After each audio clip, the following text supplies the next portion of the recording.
Assalamualaikum warahmatullahi wabarakatuh. Alhamdulillahirrabbilalamin. Assalatu wassalamu ala asrafil anbiya'i wal mursalin Sayyidina Muhammadin wa alihi washabihi ajmain. Amma ba'du. Alhamdulillah, anak-anak sekalian, bertemu lagi dengan Mister pada pelajaran sejarah dan kebudayaan Islam untuk kelas 4 ya. Pada pembahasan yang kedua ini, pertemuan yang kedua ini, kita akan masuk kepada bab 1, di mana kita akan membahas mengenai ketabahan Nabi Muhammad dan para sahabat dalam berdakwah. Ya, ini kaitannya mengenai bagaimana cara Rasulullah berdakwah di fase-fase pertama dalam menyebarkan ajaran Islam.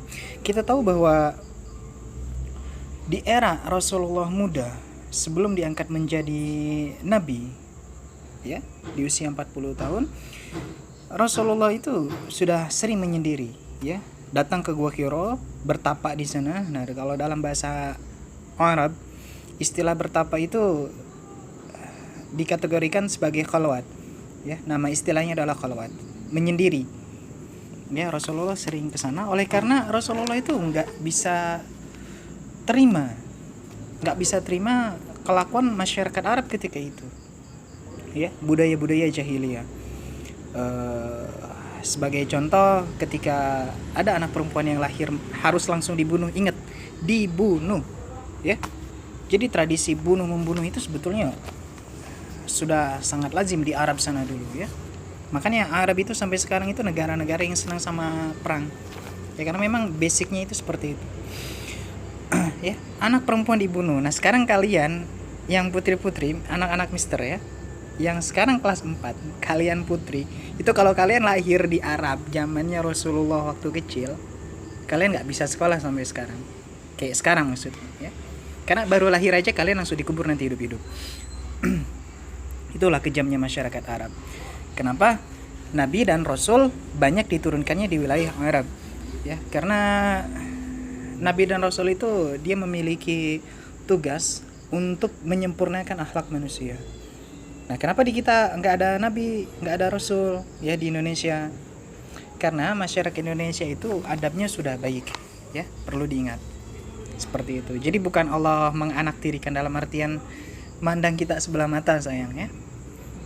Masyarakat Indonesia kita, kenapa tidak dititipkan oleh Allah nabi dan rasul? Mungkin dititipkan, cuma memang dalam yang jumlah 124.000 dan 314 itu, kita kan tidak tahu jumlah semuanya dan nama-namanya itu siapa.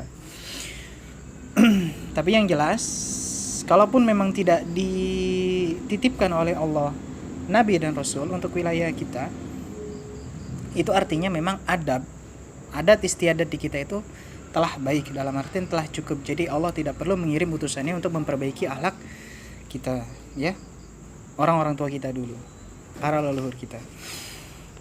Selanjutnya,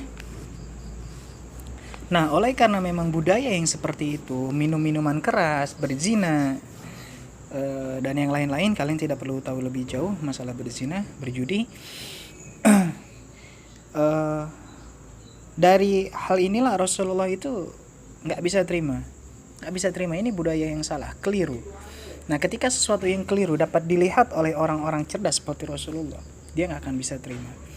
Akhirnya dia memilih untuk mengasingkan diri di tengah keramaian, yaitu di tengah-tengah penduduk Mekah, di mana Rasulullah berkhalwat, bertapa, yaitu di Gua Hiro. Yang nantinya ketika dia berkhalwat, saat bertapa, datanglah malaikat Jibril mengantarkan wahyu. Surat apa? Surat Al-Alaq ayat 1 sampai 5. Betul. Ya, Iqra.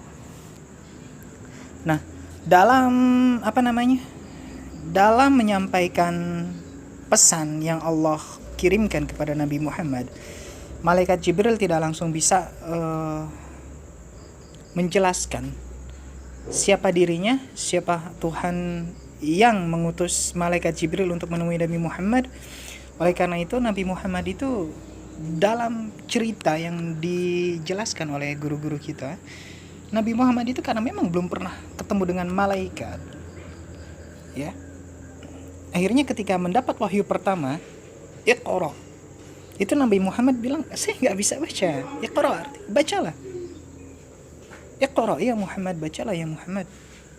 Dia akan bilang, ya dia ketakutan karena memang biasa sendiri di dalam gua, nggak ada orang. Nah tiba-tiba ada suara. Bayangkan seperti apa ketakutan Nabi Muhammad waktu itu. Nah akhirnya setelah panjang lebar dalam posisi ketakutan, dia pulang ke rumah, bertemu dengan istrinya, yaitu Sayyidah Khadijah, ya, Siti Khadijah, dan dia minta untuk diselimuti karena posisinya menggigil itu gimana, ketakutan lah, ya, kayak kamu tuh naik dari pohon, nah terus tiba-tiba kamu nggak bisa turun, ya, akhirnya kamu nangis di atas pohon itu kan, nunggu diturunin. Nah ketika diturunkan kamu pasti nangis sambil menggigil gitu. Nah seperti itulah keadaannya, ya. Nah dalam perintah wahyu yang pertama, surat Al-Alaq ayat 1-5, Rasulullah itu diminta untuk berdakwah, ya, berdakwah. Kita tahu bahwa cara dakwah Rasulullah itu ada dua. Ingat, tanda garis bawahi, ini akan keluar nanti satu ujian. Cara dakwah Rasulullah itu ada dua. Yang pertama adalah dakwah secara sembunyi-sembunyi, yang kedua adalah dakwah secara terang-terangan. Dakwah secara sembunyi-sembunyi itu dakwah yang dilakukan Rasulullah itu dari pintu ke pintu. Ingat, dari pintu ke pintu. Artinya apa? Rasulullah itu ngumpet-ngumpet, ya, untuk menyebarkan Islam. Rasulullah itu ngumpet-ngumpet. Ngaji di rumah Zahra gitu, ya, ngumpet-ngumpet, takut ketahuan nanti. Terus nanti pindah lagi ke rumah siapa? Ke rumah Iki, terus ke rumah Randy, nah, gitu kan, Hamidah dan yang lain-lain. Seperti itu, ya. Ingat, di era ini Rasulullah pergi, datang ke murid-muridnya, ke para sahabat-sahabatnya, ya.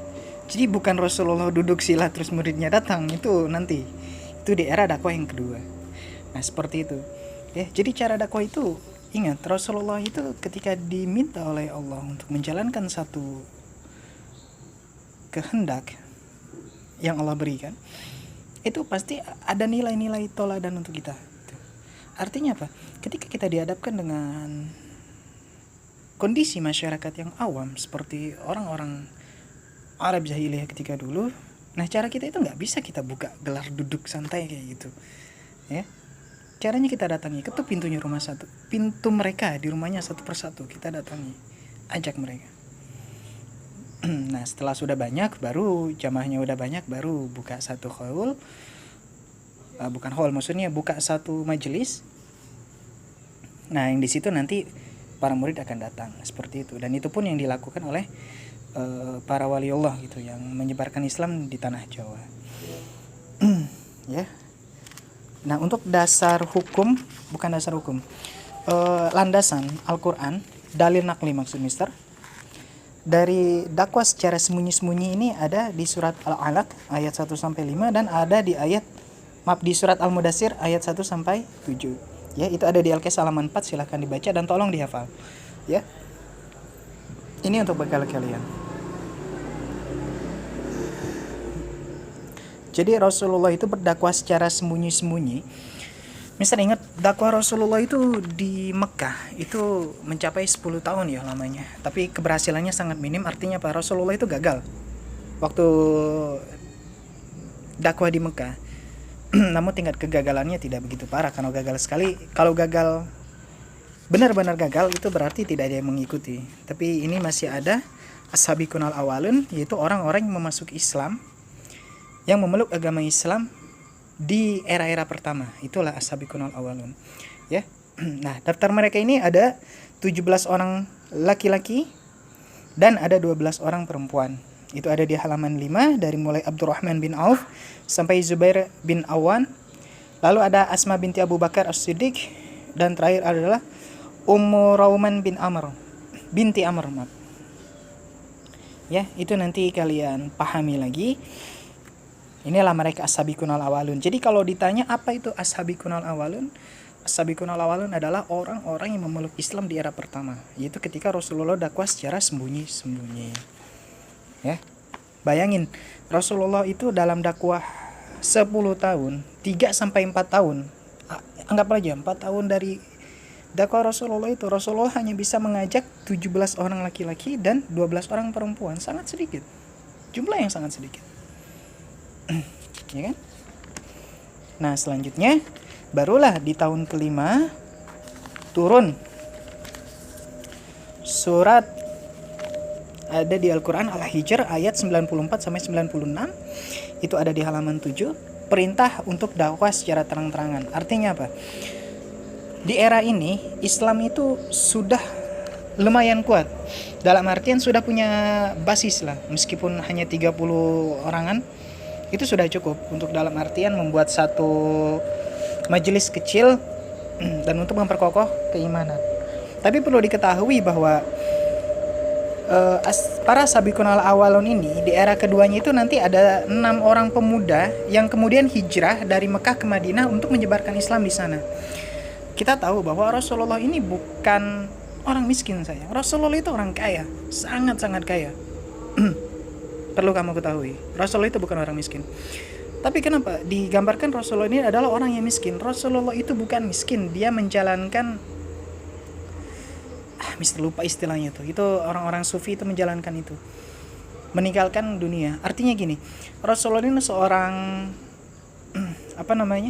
seorang bisnismen. Dia itu pebisnis pakaian yang dimiliki oleh istrinya Siti Khadijah. Nah, namun hasil dari bisnisnya dia, keuntungan dari bisnisnya dia ditransfer dari Mekah ke Madinah untuk masyarakat Madinah. Kita tahu bahwa masyarakat Mekah ini adalah orang-orang yang mata pencariannya sebagai berdagang. Nah, rata-rata pedagang itu kan orang kaya, ya kan? Bisnismen itu orang kaya. Nah, di Madinah orang-orang itu bukan dagang, tapi tani. Nah, kamu kalau lihat mana orang pedagang, mana rumah orang tani, itu pasti kelihatan sangat-sangat jauh. Ya. Kalau dalam bahasa keren itu ada konjungsi, ada gap, ya, perbedaan yang sangat jauh antara ekonomi masyarakat Madinah dengan ekonomi masyarakat Mekah dengan masyarakat Madinah. Nah, karena mereka ini adalah petani, mereka tidak hidup makmur. Artinya apa? Keuntungan Rasulullah ditransfer kemari uangnya. Nah, dari sini buat modal untuk usaha, ya. Untuk tani, untuk beli pestisida misalkan kayak gitu, terus untuk beli pupuk dan yang lain-lain seperti itu ya. Jadi Rasulullah itu orang kaya yang kekayaannya itu ditransfer ke orang-orang miskin. Rasulullah bukan orang miskin. Karenanya ketika orang ini sudah sering dibantu, ini siapa yang ngirim uang, ini siapa yang ngirim pupuk, ini siapa yang ngirim bibit. Oh, ini dari Muhammad, ini dari Muhammad. Oh, siapa mereka? Ikut aja agamanya dulu. Ya, orangnya baik, bla bla bla bla bla. Akhirnya ramai. Di Madinah ini ramai, ya. Ramai orang membicarakan Nabi Muhammad. Siapa dia? Nah, melalui dari penasaran orang-orang di Madinah karena dibantu ekonominya, akhirnya mereka mencoba mempelajari Nabi Muhammad itu dari Islam. Ya. Dari agama yang dibawa oleh Nabi Muhammad. Nah, karenanya ketika Nabi Muhammad diusir dari Mekah, diancam mau dibunuh, lalu Nabi Muhammad hijrah ke Madinah, masyarakat Madinah membuka tangan mereka menengadah, ya, menyambut kedatangan Nabi Muhammad. Bayangkan, kamu itu enggak pernah keluar rumah, orang-orang enggak tahu kamu siapa, ya, di Telajung nih. Terus ya orang nggak tahu kamu itu siapa gitu loh. Lalu kamu diusir dari Telajung ke Lubang Buaya. Nah, dari Lubang Buaya ini orang nggak akan nyambut kalian sayang, ya kan? Karena nggak tahu kamu siapa. Ini anak siapa? Ngapain di sini? Ada apa? Kenapa diusir? Ya kan? Tapi kalau kamu tinggal di Telajung, lalu kamu aktif di Lubang Buaya, ya, ada ibu-ibu nyebrang jalan, nenek-nenek kamu seberangin, terus ada ibu-ibu dorong gerobaknya keberatan, gerobak jualan kamu bantu dorong, terus ada ada kerja bakti kamu ikut. Akhirnya orang tahu, oh ini siapa? Oh ini anaknya si Anu, dia rajin. suka bantu ibu-ibu nyebrang, suka bantu dorong gerobak orang jualan dan yang lain-lain. Akhirnya orang tahu. Nah, ketika kamu ada masalah di sini, di Telajung, diusir, kamu lari ke lubang buaya, orang-orang kan nyambut kamu. Oh iya, ini orang baik. Oh iya, bla bla bla bla. Akhirnya kamu diterima di sini. Seperti itu logikanya, ya. Oke, mengenai dakwah secara terang-terangan, kalian bisa bacalah. Mister nggak akan bisa kirim video banyak. Itu aja untuk perkenalan untuk materi pertama. Tugas kalian itu adalah menghafal surat Al-Alaq, ya, ayat 1 sampai 5, lalu dilanjut Al-Mudassir yang tadi kita baca. Yang tadi kita bahas di ayat 1 sampai 7. Lalu untuk dakwah secara terang-terangan itu ada di surat Al-Hijr ayat 94 sampai 96. 1 minggu untuk menghafal ini Mister rasa enggak terlalu banyak, ya. Dan ini bekal untuk kalian. Jadi jangan malas untuk menghafal. Mister saya lama dalam menghafal, coba dulu, ya. Mister enggak menuntut hasil, Mister menuntut keseriusan kalian dalam belajar. Ya, itu aja dari Mister. Assalamualaikum.